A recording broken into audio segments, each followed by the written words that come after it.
ગુરુપદ પંકજ પૂજતા 14 લોક પૂજા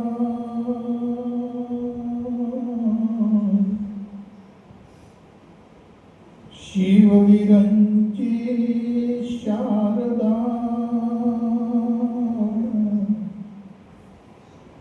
ગુરુ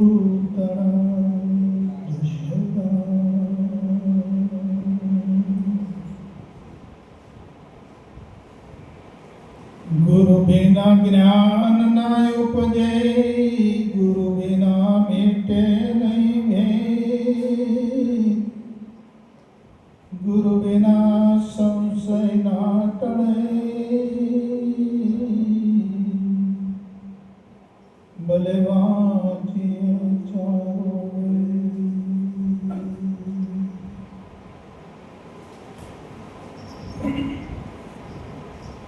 આજે ચાવેલી ગામમાં ચાવેલી કે ચવેલી ચવેલી જે હોય તે માન્ય કરજો.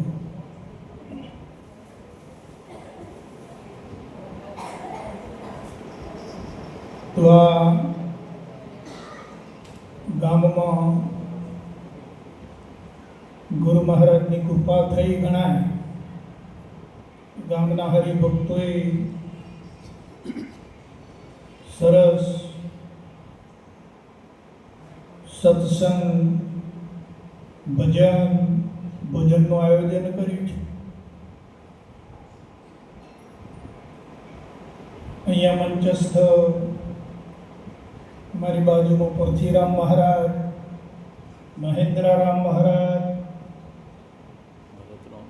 ભરત બાબુ, રાજ્યના બે નામ તો મને આવડતા નથી, બે હરિભક્તો, અંબાલાલ કાકા, મહંત શ્રી લભોદાદા અને આ બધા દૂર દૂરથી જે આત્માઓ પધાર્યા છે અહીંયા જે જ્ઞાન ગંગામાં. તો આ આપણે ગામને આશીર્વાદ તો આપવા પડે ને, આપણે તેડાવ્યા એટલે તો આપણે આશીર્વાદ આપીએ એમને કે એમના જીવનમાં ગુરુ ભક્તિ, ગુરુ જ્ઞાન, સદંતર ગુરુ મહારાજ એમના જીવનમાં આર્થિક સંપાદન, આધ્યાત્મિક સંપાદન ખૂબ એમને ગુરુ મહારાજ આપે અને એમનું જીવન ધન્ય ધન્ય બનાવે એવો આપણે આશીર્વાદ આપીએ છીએ. બોલો સદગુરુ મહારાજ.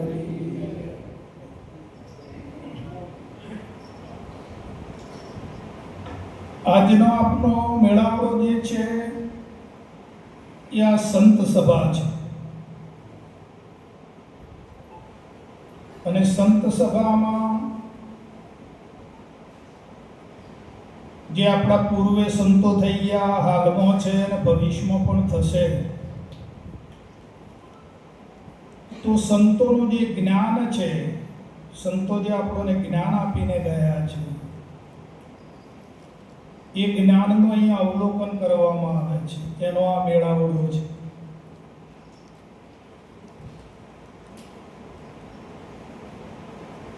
આમ બૌદ્ધિક જ્ઞાન બધું ઘણું છે જગતમાં.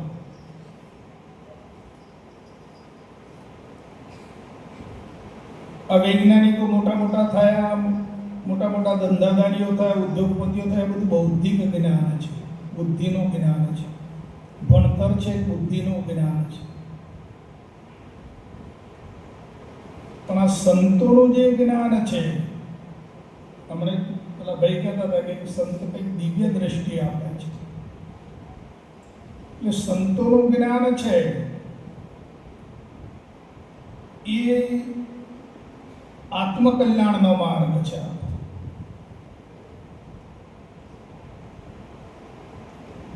આત્માને સમજવો, જાણવો, સમજવો અને એને પામવાની કોશિશ કરવી, આત્મામય થવું.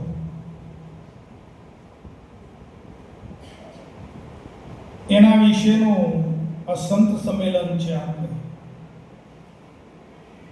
અહીંયા આપણે સંત સંમેલનમાં બીજું જ્ઞાન વાપરીએ તો આપણને શોભાયમાન નથી.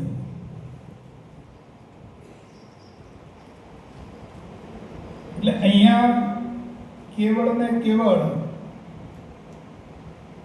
આત્મજ્ઞાનનો માર્ગ છે, જેને આધ્યાત્મિક કહેવાય.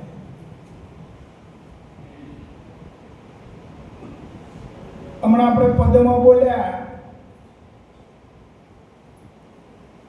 કે ભાઈ જન્મ મરણનો ભય છે ભારે. આરતીમાં એવું બોલ્યા કે જન્મ મરણ દુઃખ ભંજન.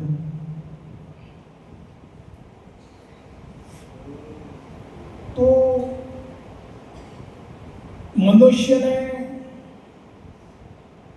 બીજા પ્રાણીઓને કોઈને એવું જન્મ મરણનો ભય નથી, પણ આપણામાં કેટલો બધો ભય છે જન્મ મરણનો.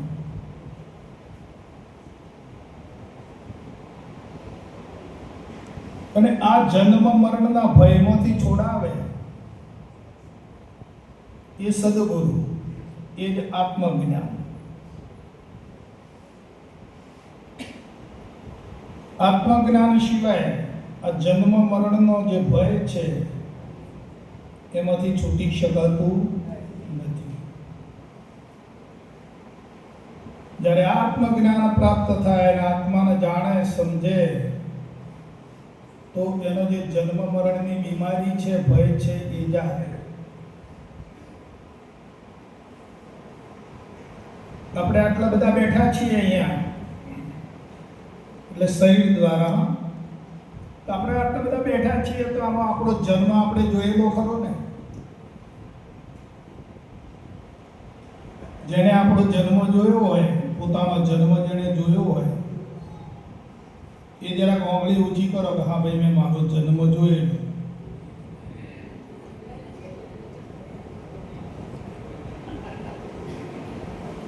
હા, આંગળી ઊંચી કરો જરા થોડી, તો મને જરા થોડો ખ્યાલ આવે.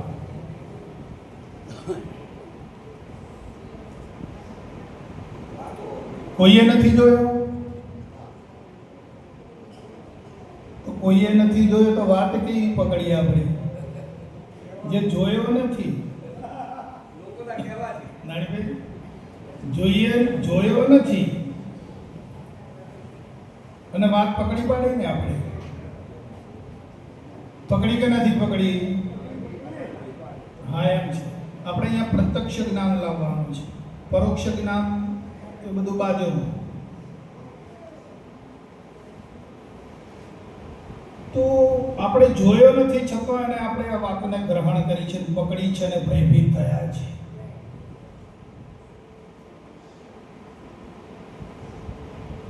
તારે મરણ પણ જોવા નહીં મળે.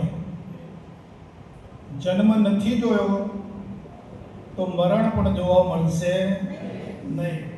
કે ભાઈ હવે હું આ મરી રહ્યો છું એમ કોઈ કહેવા નહીં, કે મારું મોત થઈ રહ્યું છે એમ કોઈ કહેતો નથી. આ બીમારી આપણે જે આ ભયમાં ફસાયા છીએ, તે ભયમાંથી છોડાવનાર કેવળ સદગુરુ મહારાજ. સદગુરુ મહારાજ એને એના સ્વરૂપનું જ્ઞાન આપે છે.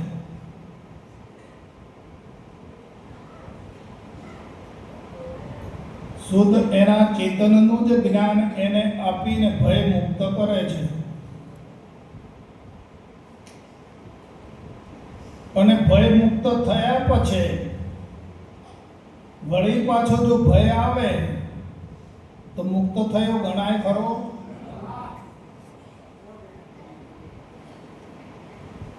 ભય મુક્ત કર્યો હોય બાપાએ, ગુરુ મહારાજે, કે ભાઈ હવે તારે જન્મ મરણ જેવું કંઈ છે નહીં, એ તારો ધર્મ નથી, તારું એ લક્ષણ નથી, તું આ દેહથી પર છે અને જન્મ મરણ એ દેહનો ધર્મ છે, તારો નથી, તું દેહથી પર છે, અલગ છે.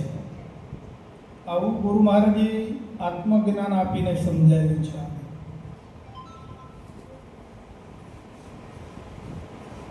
જેમ મિયાન અને તલવાર બે અલગ છે, એમ તું આ દેહથી અને તું આ બે અલગ છે.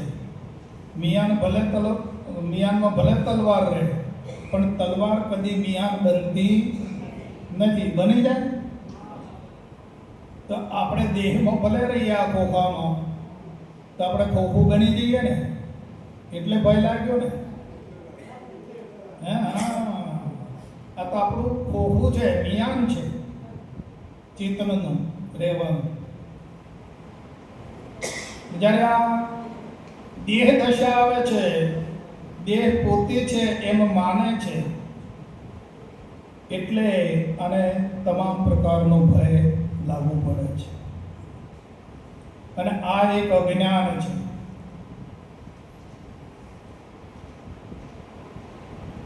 બીજું કે આપણાને એવોનો સંગ થયો છે અજ્ઞાનીઓનો.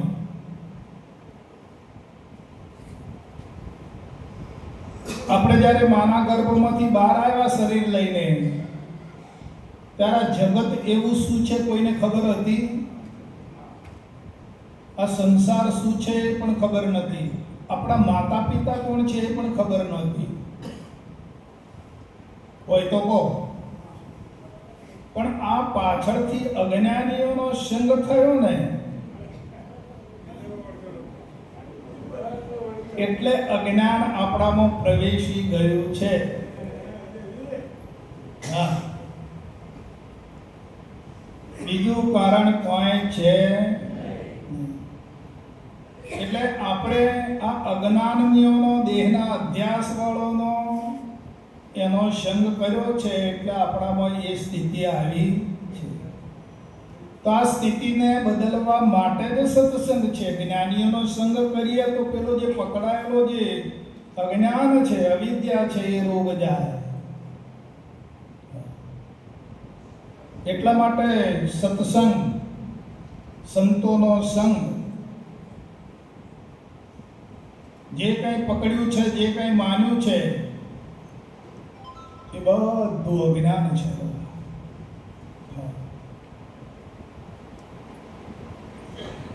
આપણે આ નારાયણભાઈ આ દેહને ઓળખવા માટે અને વ્યવહાર કરવા માટે એનું નામ પાડ્યું. નારાયણભાઈ પાડ્યું ને? હા, જ્યારે પાડ્યું હશે ત્યારે તો આપણને ખબર નથી કે મારું નામ નારાયણભાઈ છે. પણ હવે જો એ નારાયણભાઈની દઢતા કેટલી થઈ ગઈ.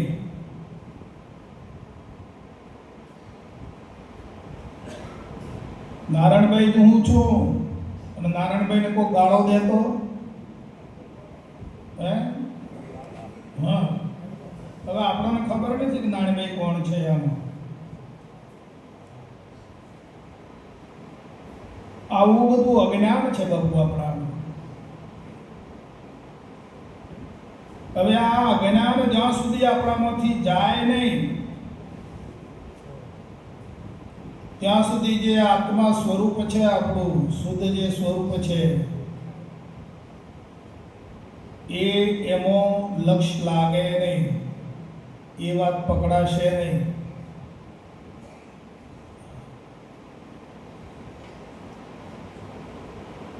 એટલે આમ જોવા જઈએ તો આ નાની વાત નથી. દેહનો સંગ માની બેઠા છીએ, નાત જાતનો સંગ માની બેઠા છીએ, આપણામાં આ નામનો સંગ કર્યો છે. આવા બધા જે સંગી થયા ને, એનો ઉપરામવર્તી કરવી, એને આપણા ભાવમાંથી બાદ કરવું, એ બહુ મોટી વાત છે. દરેક સંતોએ, દરેક શાસ્ત્રોએ, ઉપનિષદોએ બધાએ આ કથની કથી છે કે જ્યાં સુધી અજ્ઞાન અવિદ્યાનો લય નહીં થાય, બાદ નહીં થાય, ત્યાં સુધી તારું જે નિજ સ્વરૂપ છે એ નહીં પકડાય. હા, અને નિજ સ્વરૂપ પકડાવી જાય, ગુરુ મહારાજ તો એને લાઈન આપે છે પકડવાની, પણ એ પ્રમાણે ગુરુ મહારાજે જે લાઈન આપી એ લાઈન પ્રમાણે એનો અભ્યાસ ના કરે, એનો પ્રયત્ન ના કરે તો શું કરવાનું? આપણે જંગલમાં જતા હોઈએ અને કમરે હથિયાર બાંધેલું હોય, તલવાર, જંગલમાં જતા અને ચોર લોકો સામે મળે અને જે કમરમાં હથિયાર બાંધેલું છે એમાંથી કાઢીને પેલા ચોર લોકોને જો મારવા નથી પણ ખાલી તમે કાઢો ને તો એ ચોર લોકો પાછા પડી જાય, પણ કાઢીએ જ નહીં, વાપરીએ નહીં તો ચોર લોકો લૂંટી લઈ જાય ને. એમ ગુરુ મહારાજે તો માર્ગ આપણને આપ્યો છે, પણ જો એનો આપણે નિરંતર આપણે એનો અભ્યાસ ના કરીએ, એમાં જાગૃત ના રહીએ, આપેલા બાપુએ જે આપ્યો છે બોધ જ્ઞાન જેને કહેવાય, એનો આપણે ઉપયોગ ના કરીએ તો આપણામાં આત્મખુમારી નહીં આવે. ખાલી બૌદ્ધિક થાય એટલું કહેવા પૂરતું. આત્મખુમારી લાવવી હોય તો જે મહાપુરુષોએ, જે જ્ઞાની પુરુષોએ આપણને જે કંઈ દિશા આપી છે, જે કંઈ લાઈન આપી છે, એનું હરદમ મંથન, હરદમ આપણે પ્રયત્નશીલ રહીએ, એના મંથનમાં રહીએ તો જ આપણામાં આત્મખુમારી આવે. અને આત્મખુમારી એવી આવે, પોતાને નક્કી થાય કે ભાઈ હું આત્મા જ છું. અભ્યાસ કરતો કરતો એવું દૃઢ નિર્ણય થાય કે હું પોતે આત્મા જ છું. તો જો પોતે આત્મા થઈ જાય અને પોતે આત્મા જ સ્વરૂપે થઈ જાય તો પછી એને બધામાં આત્મા લાગે. એને પોતે પોતાની દેહ દશા મટાડીને અજ્ઞાન બાદ કરીને જો આત્મ સ્વરૂપમાં દઢ થઈ જાય, નિશ્ચય થઈ જાય તો એને સર્વમાં આત્મા હિ સર્વભૂતેષુ ને. અહીંયા આત્મા, તમે આત્મા, આ એ આત્મા. આત્મા સ્ત્રી છે કે પુરુષ?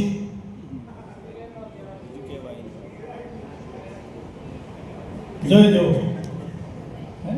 આપણે આત્મામાં લાગો તો આત્મા તો સ્ત્રી નથી ને પુરુષ પણ નથી. હા, એ તો દેહનો ધર્મ છે ને. પણ ગુરુ કૃપાથી દેહ દશા મટી ગઈ ને કેવળ આપણે આત્મામાં લાગ્યા છીએ. તો આત્મામાં જ્યારે લાગી જાય, આપણી વૃત્તિ આત્મામય થઈ જાય, આપણા વિચાર આત્મામય થઈ જાય, આપણો ભાવ આત્મામય થઈ જાય તો સર્વની અંદર એક આત્મ તત્વ સિવાય બીજું કાંઈ છે નહીં વાલા. હા,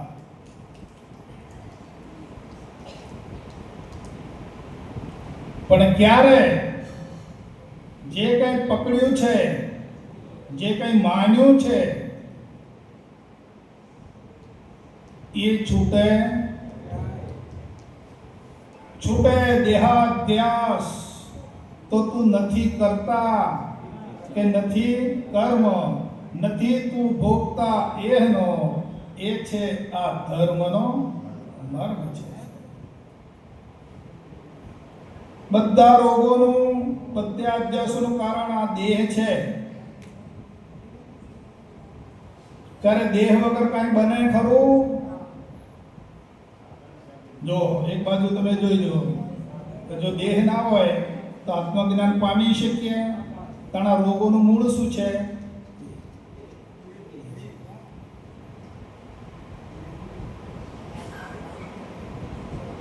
એટલે દેહમાં હોવા છતાં, દેહ હોવા છતાં, આપણી પાસે અત્યારે દેહ છે, દેહ હોવા છતાં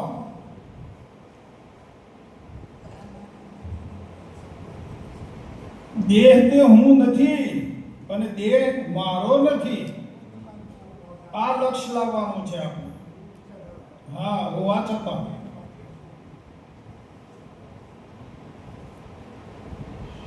એટલે આ બહુ પેલા પ્રીતમદાસ સાહેબ કહે છે કે હરિનો માર્ગ સુરાનો છે. હરિને પામવું, આત્માને પામવું, આત્મા એટલે આત્માને પામવું એવું તો સુરાનો માર્ગ છે. કે હોવા છતાં આ બધું આપણી પાસે હોવા છતાં પણ નથી. એ હું નથી, આ મારું નથી. હું તો કેવળ એક આત્મા છું.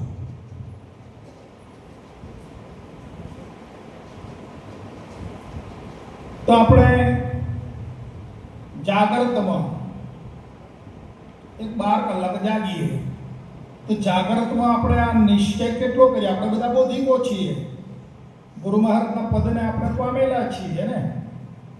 તો આ 12 કલાકમાં આપણે આવો સંકલ્પ કેટલી વખત કરીએ છીએ? આવો વિચાર આપણે કેટલી વખત લાવીએ છીએ? એના પર આધાર છે.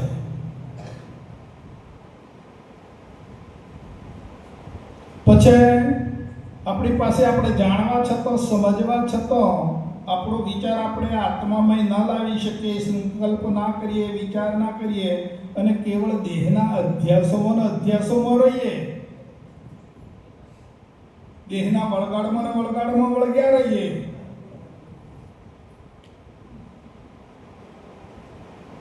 તો આપણે જે કામકાજ કરવા માટે આવ્યા છીએ, જે ધ્યેયને પામવા માટે મનુષ્ય જન્મનો ભાવાર્થી કયા ધ્યેયને પામવાનું છે આપણે, એ ધ્યેયને જે પામવા માટે આવ્યા છીએ પામી નહીં શકાય.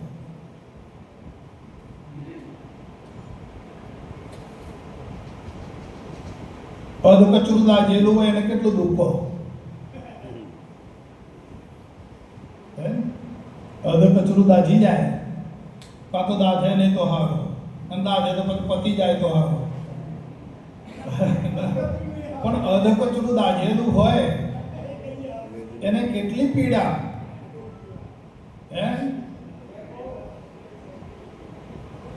જગદીશભાઈ, વિચારો ને વાલા વાત ને, આપણું જીવન આવું અધકચરું ના હોવું જોઈએ વાલા. અધકચરા દાઝેલા જેવું ના હોવું જોઈએ.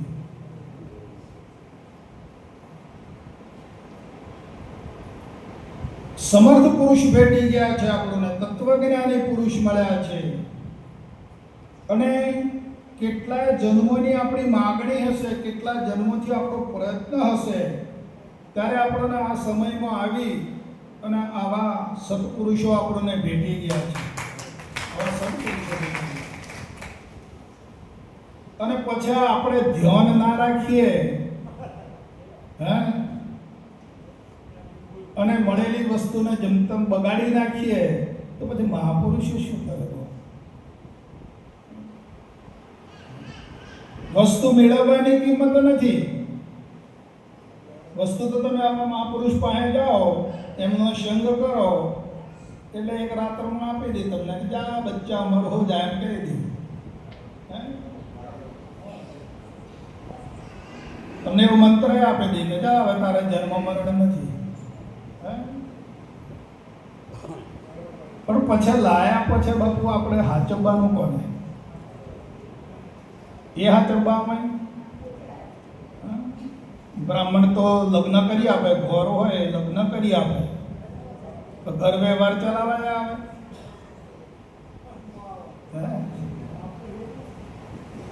એટલા માટે આ સત્સંગ છે આપણો. સત્સંગ એક જાગૃતિ લાવે છે. આપણી જે નિષ્કાળજી હોય, બેદરકારી હોય, એ આપણને સજાગતા લાવે છે આપણામાં કે આપણે ખરેખર આ નથી કરી શકતા, તો હવે આટલેથી જાગૃત થઈ જઈએ. એક નવો વિચાર પ્રદાન કરીને જાગૃતિ લાવે છે આપણામાં. સત્સંગ એને કહેવાય.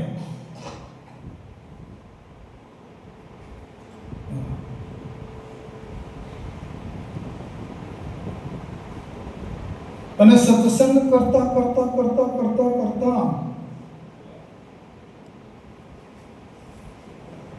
સતમય થઈ જાય,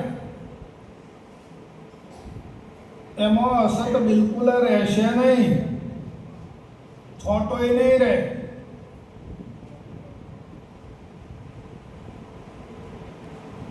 પણ પ્રયત્નથી જ બને છે.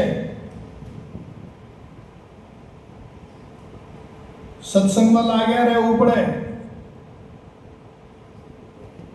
મહિને 2 મહિને સત્સંગમાં જઈએ અને પાછા ઘેર જઈને હતા એવા ને એવા થઈ જઈએ એવું નથી. હા, આપણે ઓમે કે મોર આવ્યો હોય તો શરૂઆતમાં કેવડી કેવડી કેરી હોય, ઝીણી ઝીણી, હે ને? પછી એમ કરતા કરતા એ કેરીઓ મોટી થાય તો બીજી કોઈ તાપમાં ખરી પડે, કોઈ એનો રોગ આવે ને ખરી પડે, બરાબર? પછી થોડીક મોટી થાય છોકરો ઠેકાળા મારીને ગેરવી નાખે, પછી કાંઈક તો આંધી આવે, વાવાઝોડું આવે ને કંઈક ખરી પડે. આપણે એવું બને છે, બને ને? કંઈક આંધીમાં ખોવાઈ જાય, કંઈક વાવાઝોડામાં ખોવાઈ જાય, બોધ હું છે એ ખબર ના હોય, બને કરે છે. પણ જે કેરી લાગી રહે બે, હા, હાથ તો એની થાય ને, એ ખટાશ એમાંથી નીકળી જાય અને રસ થઈ જાય, અમૃત જેવો, એનો કલર બદલાઈ જાય. હે, એટલે નાની તો મોટી થઈ જાય, કલર બદલાઈ જાય, એનો અંદરનો સ્વાદ બદલાઈ જાય, રસમય થઈ જાય. એમ આપણે સત્સંગમાં જ્યારે લાગ્યા રહીશું, બાપુજી એમ કહેતા હતા કે વાલા છેલ્લા શ્વાસ સુધી તમારે આ માર્ગ છોડવાનો નથી. હા, આજે બોધ લીધો ને પતી ગયું એવું નથી.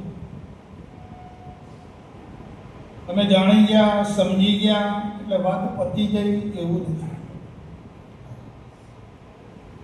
સત્સંગ અગાધ છે. જ્યારે આપણી વૃત્તિ અંતરમય થશે, અંતર શોધ, અંતર સાધના જ્યારે આપણામાં ચાલુ થશે તો અગાધ છે અંદર, એનો કોઈ પાર નથી આવે એવું અગાધ ધન છે, અગાધ સુખ છે, અગાધ શાંતિ છે, આનંદનો સાગર લહેરી રહ્યો છે.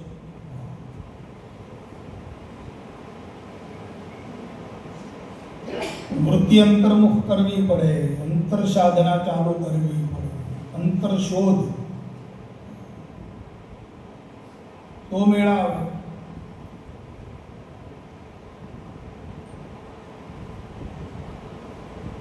બુદ્ધિથી આપણે જાણી લીધું કે ભાઈ દેહ એવું નથી, દેહ મારું સ્વરૂપ નથી, દેહથી હું જુદો છું, આત્મા પાણીથી પલળતો નથી, અગ્નિથી બળતો નથી, શસ્ત્રથી કપાતો નથી, પવનથી એને સૂકવી શકતો નથી. આ બધું બુદ્ધિ જ્ઞાન છે. હા, બુદ્ધિથી જાણે છે અને એ બુદ્ધિ જ્ઞાન છે. બુદ્ધિ જ્ઞાનથી કામ નહીં થાય, આત્મજ્ઞાનથી નિવેડો આવી જશે. જ્યારે આત્મજ્ઞાનનો ઉદય થશે અને જ્યારે આત્મક્રાંતિ થશે, અંદર આત્મચિતવન થશે, તરત 3 કાળમાં જગત નથી એ ભાન થઈ જશે. હા, 3 કાળમાં જગત નથી, એ આત્મદશા છે. નક્કી બધું બુદ્ધિ જ્ઞાન, બુદ્ધિનું જ્ઞાન છે, બુદ્ધિ વળી. પણ જ્યારે આત્માનો ઉદય થઈ જશે અને આત્માનો રંગ ચડી જશે અને આત્મજ્ઞાનની સ્થિતિ આવી જશે, ત્રણેય કાળમાં આ જગત જેવું કંઈ લાગશે નહીં વાલા. હા, એક જ કેવળ બ્રહ્મ સ્વરૂપ છે, એક જ કેવળ આત્મ સ્વરૂપ છે. વશિષ્ઠ મહારાજ રામને ઉપદેશ કરે છે કે હે રામ, આ જગત નથી, તું જેને જગત માને છે આ જગત નથી, આ તો જગદીશ છે. બોલો બાપુ.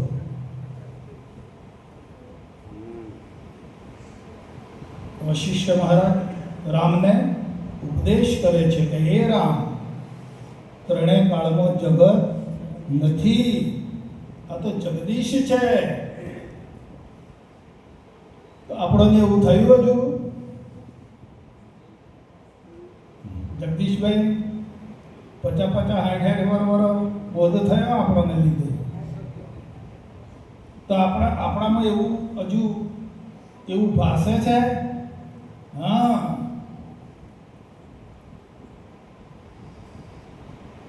કે ભાઈ આ જગદીશ આ જગત નથી, પણ આ તો જગદીશ છે.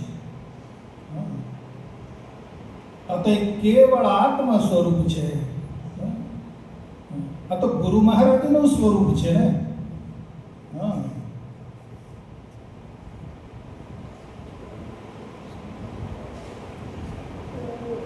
એ સ્થિતિ આવે જ્યારે જો તમારા રામ રંગીલા લોક ના લખે અલૌકિક લીલા. આ તો ગુરુ મહારાજનું સ્વરૂપ છે. આ બધી મૂર્તિઓમાં ગુરુ મહારાજ વિરાજમાન છે.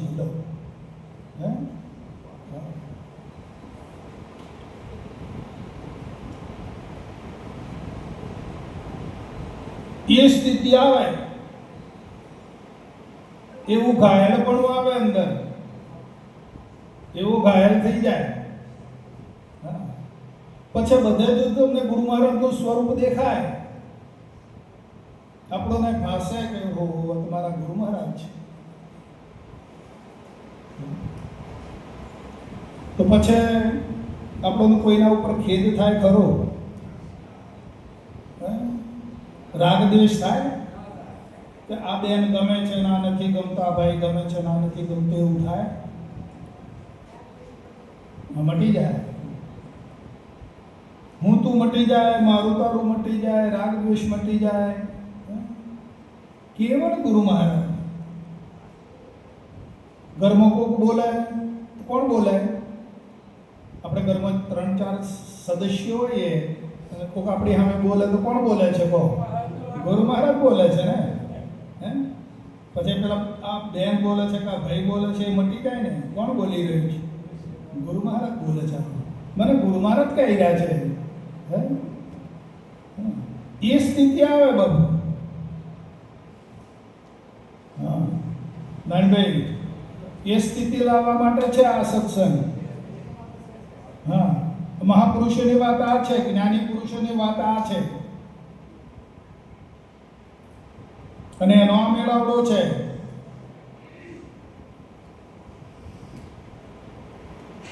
હા, અને આત્મજ્ઞાન કદી ભાઈ પાણી રહેવા દો ને બાપુ, મૂકી દો પાણી, મૂકી દો. કોઈને પાણી નહીં પાવાનું, એ ડબ્બો નહીં કરવાનો. આત્મજ્ઞાન પામ્યા પછી આત્મજ્ઞાનનો આ સ્થિતિમાં આવવા માટે બાપુ કોઈ પણ પ્રકારની ઈચ્છા નહીં હોવી જોઈએ જીવનમાં. કોઈ પણ પ્રકારનો સ્વાર્થ ના હોવો જોઈએ.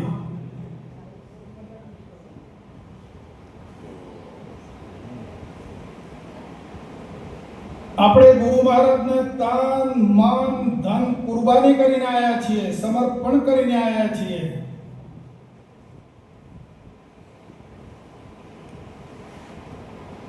પછી તમે કોઈ હળીહરખી ઈચ્છા રાખી શકો? અને રાખો તો ચોર કહેવાઓ. ગુરુ મહારાજના ચોર થયા. હા, આત્મજ્ઞાન સ્થિતિ આ છે જગદીશભાઈ. એક સળી સરખી પણ તમે એના પર અધિકાર ના કરી શકો. તો તમે આત્મા હે સર્વભૂતેષુ સમજ્યા છો, એ પદમાં આવ્યા છો.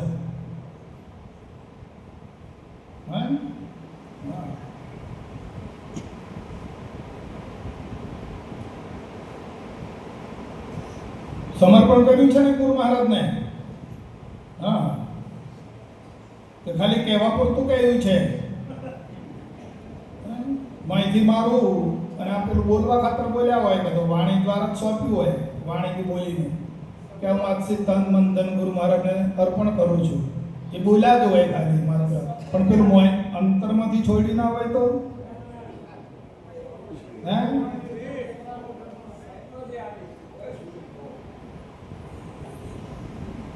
તો ગુરુ મહારાજ આપણા થાય, ગુરુ મહારાજ રાજી થાય. સબરીમાને માતંગ ઋષિએ એક જ શબ્દ આપ્યો હતો. કેટલો આપ્યો હતો?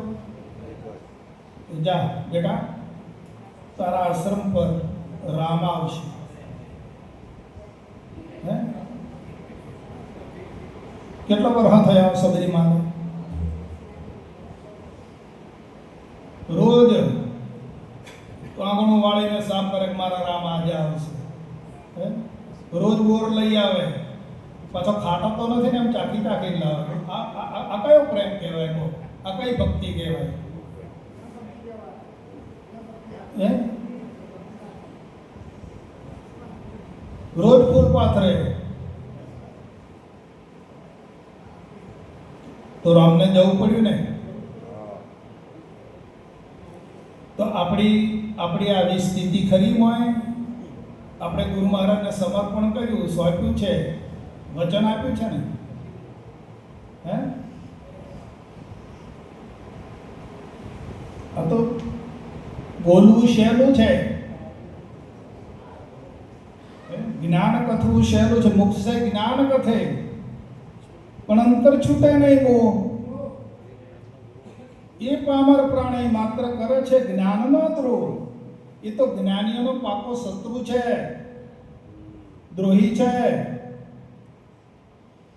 અંતરમાં મોહ પકડી રાખ્યો છે, અંતરમાં નિર્મોહી થયો નથી.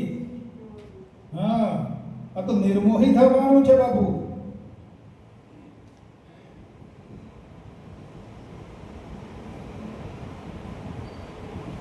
એટલે કાંઈ પણ પ્રકારની ઈચ્છા અંતરમાં ઉદ્ભવી ના જોઈએ. સર્વસ્વ ગુરુ મહારાજ. તમે ગુરુ મહારાજનું માનીને વાપરો, વાપરવાની ના નથી. વાપરો, કમાઓ, ભેગું કરો, એની ના નથી બાબુ. તમારા જીવનને જોઈએ એટલી સુવિધા બનાવો તમે, એની ના નથી. પણ માનવાનું કોનું? પછી ઘેર ગાડી આવી જાય એટલે મારી, હા, બંગલો થઈ જાય એટલે મારો. હા, આવી ભૂલ કદી નહીં કરવાની. ગમે એટલું પ્રાપ્ત થાય, ગમે એટલું તમે પ્રાપ્ત કરો, પણ માનવાનું કોનું? મારું કાંઈ છે, હું કાંઈ છું જ નહીં. હા હા,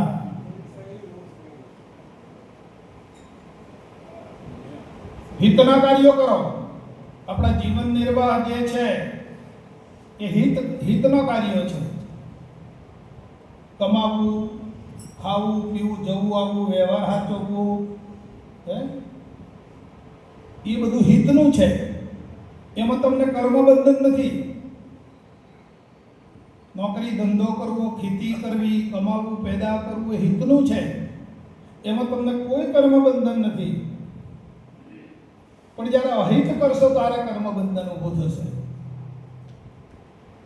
જગદીશભાઈ, હા વાલા, આ તો બહુ ચેતીને રહેવાનો છે. હા, ગાફેર સદાયને માટે માર ખાતા આવ્યો છે એવું કે છે બાપુ. હા, તો અહિત નથી કરવાનું. શેદ પણ એક રાયના કણ જેટલું પણ આપણે અહિત નથી કરવાનું. એટલા માટે બાપુએ પ્રતિજ્ઞાઓ આપી છે આપણને. અહિત ના થઈ જાય આપણાથી, મનથી, વાણીથી કે તનથી. હા, હિતનું કરો. અને હિતનું કરતા કરતા તમારી પાસે સંપત્તિ થાય, કંઈક એ થાય, સારી સુવિધા થાય, તો પરહિત કરો. હિતમાંથી પરહિત કરો. પરહિત સમાન કોઈ ધર્મ નથી. રામાયણ કહે છે, તુલસીદાસ મહારાજ કહે છે, પરહિત સમાન કોઈ ધર્મ નથી. પરહિતમાં વાપરો.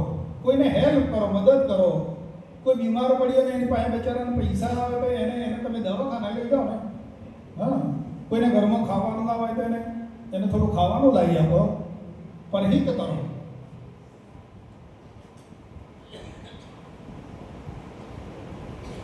પણ અહિત એ રસ્તો બિલકુલ બંધ. હિત અને પરહિત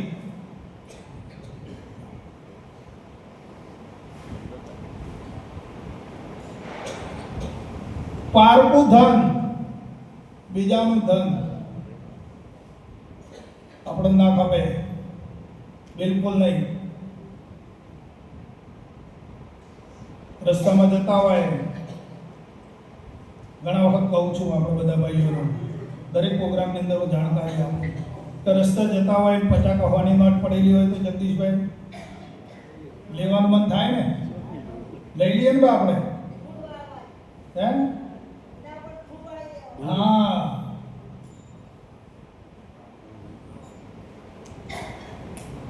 જોઈ લો ભાઈ આપણી વૃત્તિ કેવી છે. તમે જુઓ અંતરમાં રસ્તા જતા હોય ને 50 રૂપિયા કોકનો દાગીનો પડી ગયો હોય તો લઈ લેવાનું મન થાય કે કેમ થાય છે માય? હા, કેમ આપણો છે તો લઈ લો છો?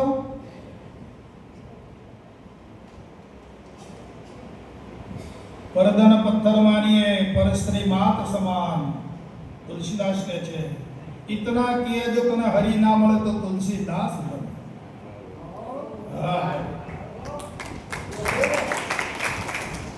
આ જ જ્ઞાન છે બાબુ. આત્મજ્ઞાન પામ્યો ત્યારે ગણાય. હા,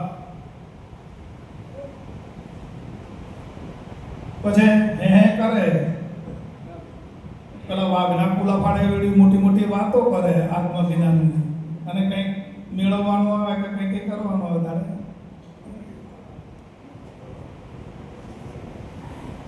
બગલા બુદ્ધિ છે. ધ્યાન કરે પણ માછલી આગળ પકડી પાડે. હે, હંસ બુદ્ધિ, બાપાએ હંસ બનાવ્યા. આપણો ચારો હંમેશા શાનો હોવો જોઈએ? ગતિનો. હંસ ગતિ હોવી જોઈએ આપણા, આત્મગતિ.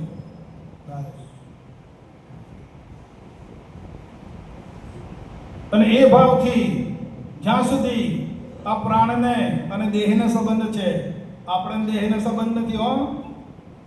હા, તો આ પ્રાણને અને દેહને જ્યાં સુધી સંબંધ છે, સંયોગ છે, ત્યાં સુધી આ ભાવ ધારણ કરી આત્મજ્ઞાન પ્રદાન કરી આત્મમય બની અને જીવન ગુજારી લો. આપણે મુવા પછી સ્વર્ગ મળશે, દેહ પડ્યા પછી સ્વર્ગ મળશે કે વૈકુંઠ પડશે મળશે એ વાત છોડી દો. અત્યારે હાલ વૈકુંઠ જેવું જીવન જીવી લો, સ્વર્ગ જેવું જીવન જીવી લો વાલા. હા,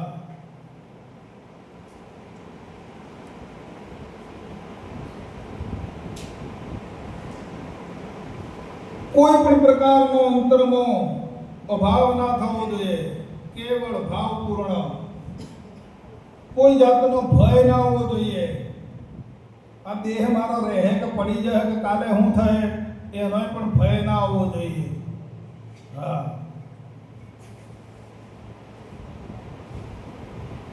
જે થવાનું હોય થશે.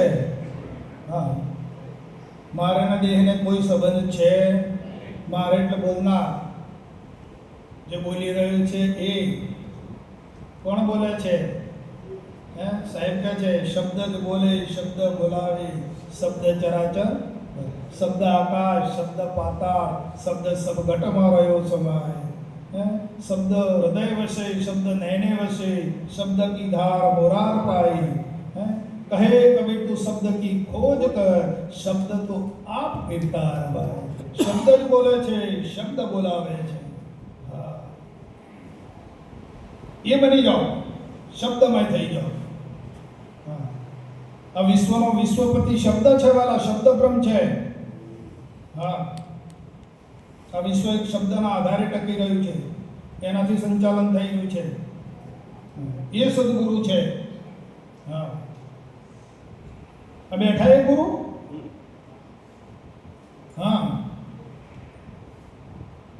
અહીં ડાયલ કરો અને અમેરિકા વાત કરે તો વચમાં કશો આધાર નથી છે, પણ એ અણુ પરમાણુઓ ઠસોઠસ ભર્યા છે બ્રહ્માંડમાં શબ્દના વાલા.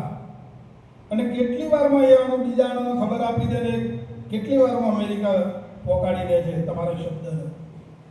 હે તો કેટલી બધી સફળતા છે આ શબ્દની.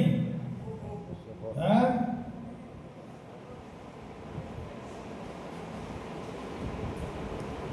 અને એ માલિક છે આ વિશ્વનો.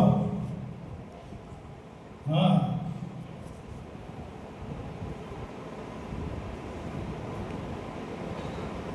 તો આવું સરસ રૂડું જ્ઞાન પામ્યા છીએ, આવો રૂડો અવસર મળી ગયો છે આપણને, આવા સંતો મળી ગયા છે. હે તેનો સદુપયોગ કરી અને જીવન નિર્ભય બનાવી, આનંદિત જીવન બનાવી, હે અને સુખ શાંતિથી જીવન ગુજારી લેવાના. દરેક મહાપુરુષોનું આ જ સૂચવન છે.